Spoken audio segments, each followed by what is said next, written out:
Hello and welcome back to Chalanas English Hub. What a beautiful place. What a beautiful scenery.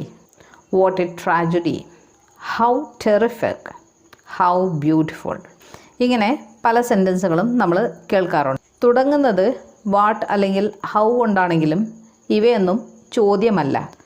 നമ്മുടെ അതിശയത്തെ സൂചിപ്പിക്കാൻ ഉപയോഗിക്കുന്ന exclamatory sentences ആണ് ഇവ. നിത്യജീവിതത്തിൽ ധാരാളമായി നമ്മളിത് ഉപയോഗിക്കാറുമുണ്ട്. അപ്പോൾ സെൻറ്റൻസ് ഓരോന്നായി പറഞ്ഞ് ഇവിടെ മലയാളം കൂടെ പറയാം. What A beautiful place.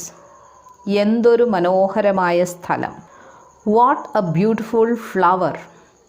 എന്തൊരു സുന്ദരമായ പൂവ്. What A beautiful voice.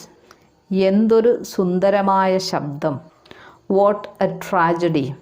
എന്തൊരു ദുരന്തം. How beautiful. എന്ത് മനോഹരം. How terrific. എന്ത് ഭയാനകം. സെൻറ്റൻസ് സ്ട്രക്ചർ ശ്രദ്ധിച്ചു കാണും. വാട്ട് കൊണ്ട് തുടങ്ങുന്ന സെൻറ്റൻസുകളിൽ വാട്ട് കഴിഞ്ഞ ഉടനെ ഒരു എ അല്ലെങ്കിൽ ആൻ കാണും. അതിനുശേഷം ഒരു നൗൺ അല്ലെങ്കിൽ ആഡ്ജക്റ്റീവും നൗണും. ഇങ്ങനെയാണ് ഇതിൻ്റെ സ്ട്രക്ചർ എന്ന് പറയുന്നത്. ഇനി ഹൗ കൊണ്ട് തുടങ്ങുന്ന സെൻറ്റൻസുകളിൽ മിക്കവാറും ഹൗവും ഒരു ആഡ്ജക്റ്റീവുമാണ് കാണുക. നേരത്തെ പറഞ്ഞ ഉദാഹരണങ്ങൾ ഹൗ ബ്യൂട്ടിഫുൾ എന്ത് മനോഹരം. ഹൗ ടെറിഫിക് എന്ത് ഭയാനകം. ഇവിടെ ഹൗ എന്ന് പറയുന്ന വാക്കാണ് ഉപയോഗിച്ചിരിക്കുന്നതെങ്കിലും എന്ത് എന്നൊരർത്ഥത്തിൽ തന്നെയാണ് ഉപയോഗിച്ചിരിക്കുന്നത്. ഇനി ഹൗ വെച്ചിട്ടുള്ള കുറച്ച് വലിയ സെൻറ്റൻസുകളെ നോക്കിയാലോ. How beautiful the scene is. എന്ത് മനോഹരമാണ് ആ കാഴ്ച. How foolish of Tom to do so. അങ്ങനെ ചെയ്യുന്നതിലൂടെ ടോം എന്ത് മണ്ടത്തരമാണ് കാണിച്ചത്. ഇനി ഇതിൽ നിന്ന് വ്യത്യസ്തമായ വേറൊരു കാര്യം പറയാം. സാധാരണഗതിയിൽ ഫോൺ ചെയ്യുമ്പോൾ നമ്മൾക്ക് കുറേ കൂടെ കാര്യങ്ങൾ പറയാനുണ്ടെങ്കിൽ നമ്മൾ പറയും ഫോൺ വെക്കല്ലേ എന്ന്. അത് പറയാൻ നമ്മൾക്ക് ഇംഗ്ലീഷിൽ ഉപയോഗിക്കാൻ പറ്റിയൊരു സെൻറ്റൻസ് ആണ് don't hang up. Don't hang up എന്ന് പറഞ്ഞാൽ ഫോൺ വെക്കല്ലേ എന്നാണ് അർത്ഥം. അതേസമയം നമുക്കെല്ലാവർക്കും ചില സുഹൃത്തുക്കളോ ബന്ധുക്കളോ ഉണ്ടാവും. നമ്മൾ പറയുന്നത് മുഴുവൻ കേൾക്കുന്നതിന് മുമ്പ് ഫോൺ വെച്ചിട്ട് പോവുകയും ചെയ്യും. അങ്ങനെയുള്ള കാര്യം പറയുമ്പോൾ she hung up on me. She hung up on me.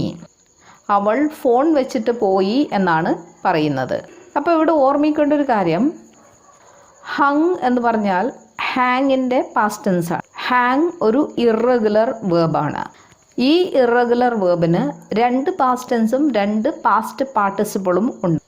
ഒന്ന് ഹങ് ഹങ്ങും രണ്ടാമത്തേത് ഹാങ്ഡ് ഹാങ്ഡ് എന്നുമാണ്. പാസ്റ്റ് ടെൻസിലേക്ക് വരുമ്പോൾ രണ്ടിനും നല്ല അർത്ഥവ്യത്യാസമുണ്ട്. ഹങ് എന്ന അർത്ഥത്തിൽ പറയുമ്പോൾ തൂക്കിയിടുക, വെക്കുക എന്നുള്ള അർത്ഥമാണ്. ഉദാഹരണത്തിന് A calendar is hung on the wall. ഒരു കലണ്ടർ ഭിത്തിയിൽ തൂക്കിയിട്ടിട്ടുണ്ട്. അതുപോലെ ഹാങ്ഡിൻ്റെ അർത്ഥം തൂക്കിക്കൊല്ലുക, തൂങ്ങി മരിക്കുക, പ്രവർത്തനം നിലയ്ക്കുക എന്നിങ്ങനെയാണ്. ഉദാഹരണത്തിന് ദ ക്രിമിനൽ വാസ് ഹാങ്ഡ് എന്ന് പറഞ്ഞാൽ കുറ്റവാളി തൂക്കിക്കൊല്ലപ്പെട്ടു എന്നാണ് അർത്ഥം.